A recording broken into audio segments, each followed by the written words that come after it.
आज हम लोग एक कहानी सुनेंगे। क्यों बोलिए, आप लोग सुनेंगे? हाँ, चलिए। कहानी का नाम जानते हैं क्या है? बताइए, कहानी का क्या नाम है? कहानी का नाम है अब्दुल और बाघ। कहानी का क्या नाम है? अब्दुल और बाघ। बाघ किसके कहते हैं? हाँ?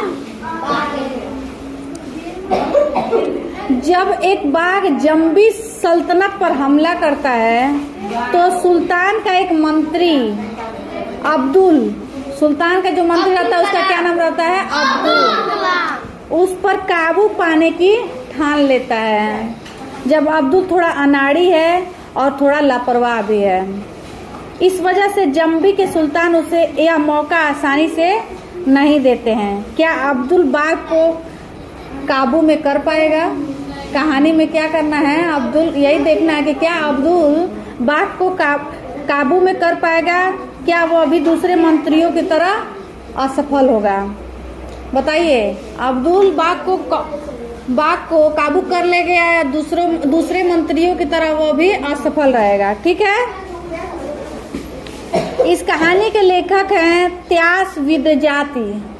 ठीक है, चलिए। इसमें विषय सूची क्या है? पहला है 3 मंत्री हैं, जंगली बाघ है, बहादुर हकीम है और बाघ की देखभाल, और 5वां में कटहल की करामात। पहला भाग 1 में देखिए। एक बार की बात है, जम्बी सल्तनत के सुल्तान के 3 मंत्री थे। एक जम्बी सल्तनत थी, उनका 3 मंत्री थे। ठीक है। पहला मंत्री महमूद सुल्तान का सेनापति था। दूसरा मंत्री ताहिर सुल्तान का सबसे भरोसेमंद दूत था। और तीसरा मंत्री अब्दुल सुल्तान की बिल्ली का देखभाल करता था। तीसरा मंत्री क्या करता था? अब्दुल सुल्तान एक बिल्ली रखा था, उसकी देखभाल करता था। एक दिन सुल्तान ने अपने 3 मंत्रियों को बुलाया। जो मेन सुल्तान था वो 3 मंत्रियों को बुलाया। जरूर कुछ खास बात है, अब्दुल ने सोचा। क्या सुल्तान को आखिरकार मेरी असली काबिलियत का पता चल चुका है?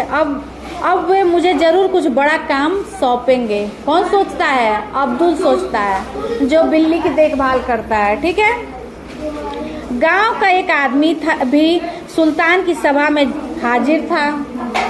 वह बोला, हुजूर, हमारे गांव में एक बाघ घुस आया है जो हमारे गाय बैलों पर लगातार हमला कर रहा है। कौन घुस आया है गांव में?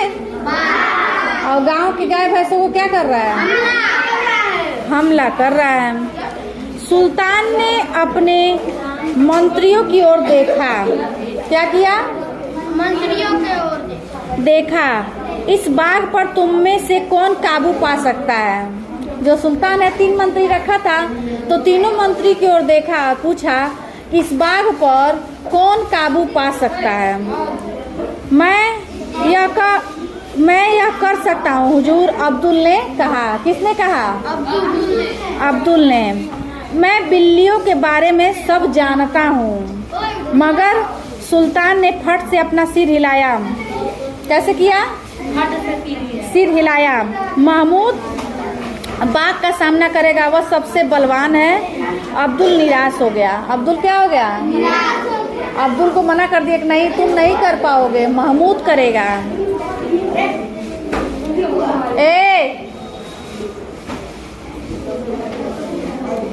महमूद को बाघ जैसी बड़ी बिल्लियों के बारे में कुछ नहीं पता था। ठीक है। महमूद बेधड़क जंगल में अकेले ही चलता बना। जब 7 दिनों तक उसकी कोई खबर न आई तो सुल्तान ने उसे खोजने के लिए 2 सैनिकों को भेजा। जब वो निकल पड़ा तो 7 दिनों तक उसका खबर नहीं मिला। किसका? महमूद का। और उसके बाद से उसने सैनिकों को खोजने के लिए भेजा। सैनिकों ने महमूद को बुरी तरह घायल पाया। सुल्तान ने शाही हकीम को उसकी देखभाल करने को कहा। वह बाघ सिर्फ थोड़ा प्यार और दुलार चाहता है हुजूर, अब्दुल ने कहा। किसने कहा? अब्दुल ने। उसे काबू में लाने की जिम्मेदारी आप मुझ पर छोड़ दें। जो बिल्ली की देखभाल करता था वो अब्दुल, उसने बोला कि उसके काबू में करने के लिए उसकी जिम्मेदारी मुझ पर छोड़ दें। नहीं, सुल्तान ने क्या कहा? नहीं। ताहिर बहुत चतुर है, अब वह जंगल में जाएगा। अब्दुल ठिठक गया। ताहिर तो सिर्फ मीठी मीठी बातें करना जानता है। अब पहले महमूद को बोला, फिर दूसरा किसको बोला? ताहिर को। ताहिर ने योजना बनाई। उसने और उसके रक्षकों ने जंगल में कई सारे जाल बिछा दिए। क्या किए? जाल बिछा दिया। किसने बिछाया? ताहिर ने। महमूद तो घायल हो गया, अब दूसरा नंबर आया ताहिर। लेकिन बाघ बहुत खूंखार था। उसने ताहिर और उसके रक्षकों को भी घायल कर दिया। क्या किया? घायल कर दिया। अब अब्दुल ने सुल्तान से उसे एक मौका देने को कहा। अब बचा कौन? अब्दुल। और कोई उपाय न होने के कारण सुल्तान नरम पड़ गए और इस बार उन्हें अब्दुल की बात माननी पड़ी। क्या करना पड़ा? अब्दुल की बात माननी पड़ी। अगली सुबह अब्दुल की जंगल की ओर निकल पड़ा। उसने अपनी काबिलियत साबित करने की ठान ली। कौन? अब्दुल। आधा दिन बीत चुका था पर उसे बाघ कहीं नहीं मिला। दोपहर होते होते अब्दुल को तेज भूख लग गई। किसको भूख लग गई? अब्दुल को। सामने कटहल का पेड़ था। वह कटहल खाने के लिए पेड़ पर चढ़ गया। जब उसने नीचे देखा तो क्या था? बाघ। हाँ, जिस बाघ को ढूंढ रहा था वह नीचे खड़ा था। नमस्ते, अब्दुल चिल्लाया। किसने चिल्लाया? अब्दुल। अब्दुल बाघ को देखकर इतना खुश था कि वह अपने हाथ हवा में लहराने लगा, जिससे टकराकर एक बड़ा सा कटहल नीचे गिर गया। उई माँ, क्या बोलता है? बाघ जोर से दहाड़ा और पेड़ को हिलाने लगा। रुको बाघ, रुको, नहीं तो इस पेड़ से और कटहल तुम्हारे सिर पर आ गिरेंगे और तुम्हें चोट पहुंचेगी। किसने चिल्लाया? अब्दुल। मगर बाघ तो रुकने का नाम ही नहीं ले रहा था। उसकी जिद ने अब्दुल को महल में सुल्तान की बिल्ली की याद दिला दी। ठीक है, मैं तुम्हें सबसे बड़ा कटहल ढूंढ कर देता हूँ, शायद तुम्हें इसका स्वाद पसंद आए। अब्दुल ने बाघ के लिए एक बड़ा सा कटहल ढूंढा, मगर वह क्या, तोड़ते ही वह उसके हाथ से फिसल गया और ठीक बाघ के ऊपर जाके गिर गया। बाघ हिल नहीं रहा था। अब्दुल ने थोड़ी देर इंतजार किया। नीचे जाकर देखा तो बाघ बेहोश हो चुका था। अब्दुल बौखला गया। उसका मकसद बाघ को चोट पहुंचाना नहीं था, मगर क्या यही उसका एक सुनहरा मौका था? अगर वह बाघ को महल में ले जाने में कामयाब हुआ तो सुल्तान को उस पर गर्व होगा। अब्दुल ने बाघ को महल तक ले जाने की कोशिश की, मगर बाघ एक हट्टा कट्टा भारी जानवर था। भारी होता है ना बाघ। अब्दुल ने बाघ का सिर अपनी गोद में रखा और उसे सहलाने लगा। बाघ धीरे से दहाड़ा।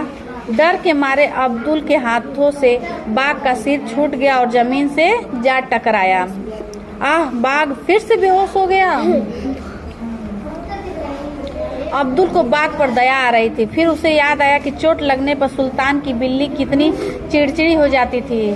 शायद पत्तों का मरहम बाघ को ठीक कर दे, अब्दुल ने सोचा। किसने सोचा? अब्दुल ने। लेकिन बाघ को पत्तों का मरहम बिल्कुल पसंद नहीं आया।